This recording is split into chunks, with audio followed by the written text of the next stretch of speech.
I want to highlight, because Honorable Member Shakti Singh Gohil spent considerable time talking about how we are not supporting BSNL, and we have restricted the BSNL because of Atmanirbhar policy and making them to use only Indian-made products, whereas that has not been a compulsion for private operators. Sir, using Indian products is not a compulsion. It's actually a good thing, because the BSNL was given money for developing 4G technologies. They've come out successfully and therefore they are using it. 4G develop करने के लिए हमारी सरकार के द्वारा पैसा अब मतलब 5 साल पहले उनको मिला और वो डेवलप भी किए हैं, मगर 4G इस देश में कब आया सर? प्राइवेट सेक्टर सब इंट्रोड्यूस किए, मगर BSNL को 4G डेवलप करने के लिए प्रोत्साहन या पैसा यूपीए गवर्नमेंट ने नहीं दिया। उसके कारण हम देना पड़ रहा हमारे हाथों से। और 4G लोकल इंडिजिनस क्यों रिस्ट्रिक्ट करें? वो सब आगे बढ़ चुके हैं। बाद में आकर के जब हम दे रहे हैं, हमारे पास हमारे अपने टेक्नोलॉजी अगर अवेलेबल है, उसमें यूज करने से क्या तरह से, जब हमारी टेक्नोलॉजी अवेलेबल है फिर भी इंपोर्ट करना है, किसी और का टेक्नोलॉजी उपयोग करना है? क्यों आपके समय में उनको दिया नहीं है वो सपोर्ट? मैं ऐसे वैसे नहीं बोल रही हूं, स्पेसिफिकली मैं बोलती हूं कि यूपीए कैसे BSNL को वंचित कर रखा था, उसका डिटेल में देने वाली हूं। सर, BSNL आज आई एम हैप्पी टू से is doing well on its own and meeting newer targets, मगर 2008 में मैं actually I am wondering if that agreement which was MOU which was signed with China had something to do with denying BSNL. I'm wondering.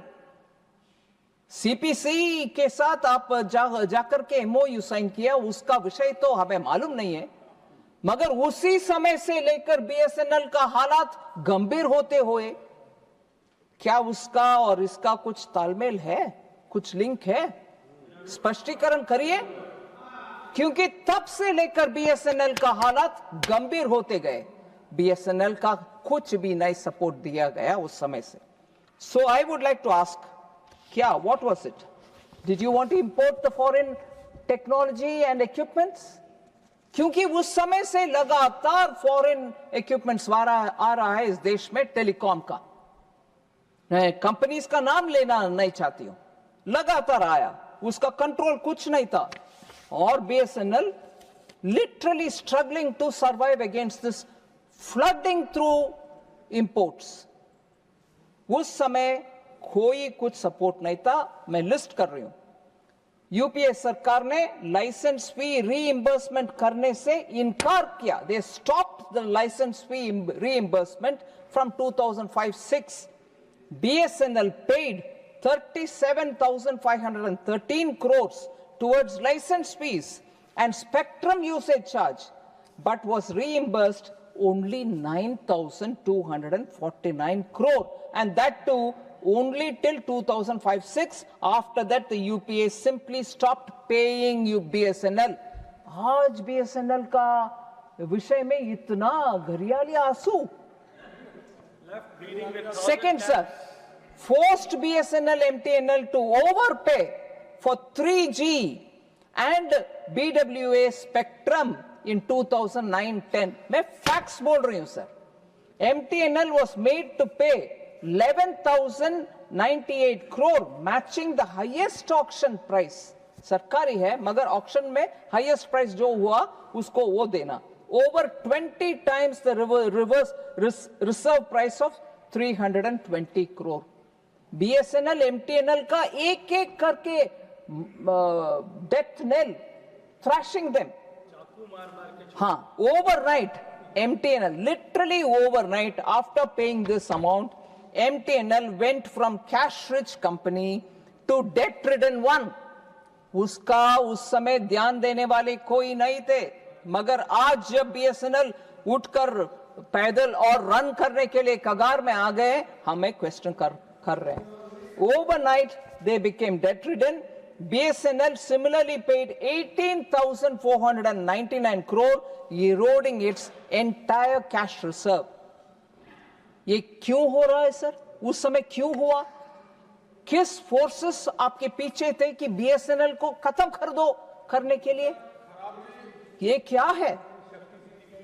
तीसरी, allotted inferior spectrum. आज 4G indigenously developed good thing which is coming out, उसको क्यों बंधन के रूप में BSNL के ऊपर डाल रही हो? ये था ना प्रश्न sir. Allotted inferior, UPA government ने inferior spectrum band 2.5, 2.6 gigahertz to BSNL and MTNL, while private operators got the commercially viable 2.3, 2.4 gigahertz band. उस समय प्राइवेट को सपोर्ट करके BSNL को मार करके अब आकर के BSNL को हाथ पैर क्यों टाई अप कर रही हो? ऐसे प्रश्न शक्ति सिंह जी पूछ रहे हैं. आप वही किया उस समय, प्राइवेट को अच्छा बैंड दिया और BSNL को खराब बैंड दिए.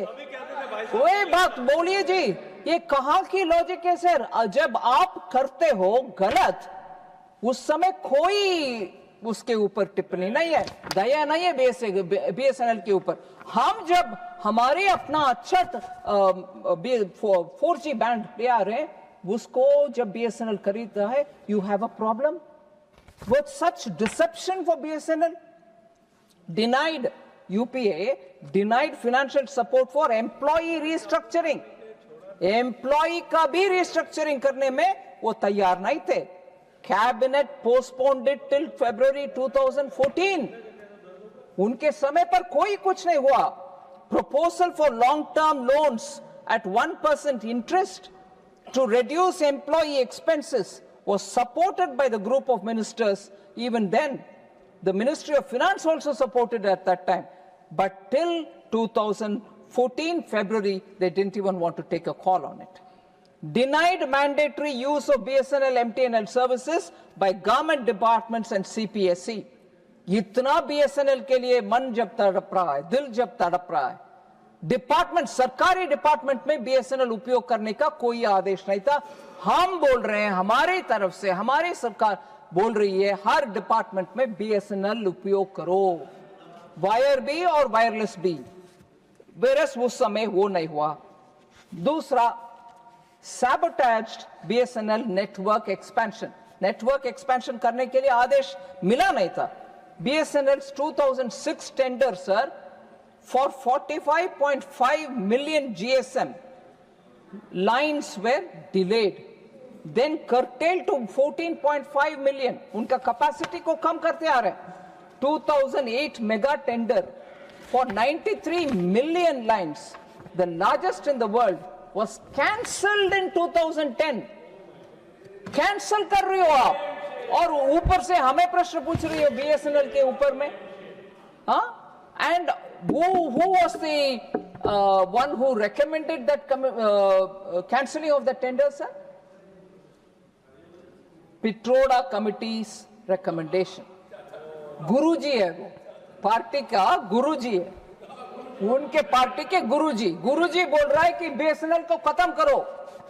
मान लिया, पार्टी ने जिसको खत्म करने का बोला, आपने जिंदा कर दिया, तकलीफ तो होगा ना सर? हाँ बिल्कुल सर. BSNL मार्केट शेयर क्या हुआ? 2005 में 19% था, 2014 तक वो 10.5% तक पहुंच गया और 2015 तक वो 7.96% तक पहुंचे. ये है सर डैमेज. तब का डैमेज धीरे धीरे धीरे होकर के उनका मार्केट कैपिटलाइजेशन ही गिर गए.